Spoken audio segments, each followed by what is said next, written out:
அமெரிக்காவுடைய அதிபர் ட்ரம்ப் வந்து கத்தாருக்கு போனது என்பது கூட அரபு நாடுகளை ஈரானை விட்டு பிரிக்கணும் தான். இஸ்ரேலுக்கு நீங்கள் எதிராக போயிடக்கூடாதுன்னு தான். அது அவருடைய கணக்குப்படி சரியாக தான் நடந்தது. ஆனாலும் கூட இந்த சிரியாவில் ஆட்சி மாற்றமே நடந்தது.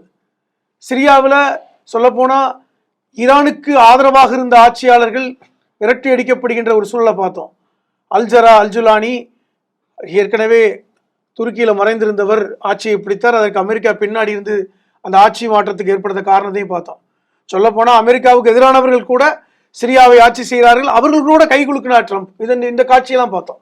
இது எல்லாமே ஈரானை தனிமைப்படுத்த வேண்டும், அரபு நாடுகளோடு தனிமைப்படுத்த வேண்டும், பக்கத்தில் இருக்கின்ற சிரியா லெபனானோடு தனிமைப்படுத்த வேண்டும். அதை தனிமைப்படுத்திவிட்டு இஸ்ரேல் ஈரானை தாக்க வேண்டும் என்பது ஒரு மிகப்பெரிய நீண்டகால திட்டம். இதற்காகத்தான் கடந்த 4-5 வருடங்களாக அவர்கள் ஈரானுக்குள் ஊடுருவினார்கள். ஈரானுக்குள் ஊடுருவது மட்டுமல்ல, ஈரானுடைய அரசியல் அதிகாரத்திற்குள் ஊடுருவி பல்வேறு தலைவர்களை கொலை செய்தார்கள். அணு ஆயுத விஞ்ஞானிகள் எடுத்துக்கங்க. ஏன் இதை கூட சொல்லாம, ஈரானுடைய ஜனாதிபதி பதவியேற்பு விழாவில், மசூத் பெஸ்கியானுடைய பதவியேற்பு விழாவில் இங்கிருந்து போனவர் ஹமாஸுடைய தலைவர் இஸ்மாயில் கனியா எப்படி கொல்லப்பட்டார்?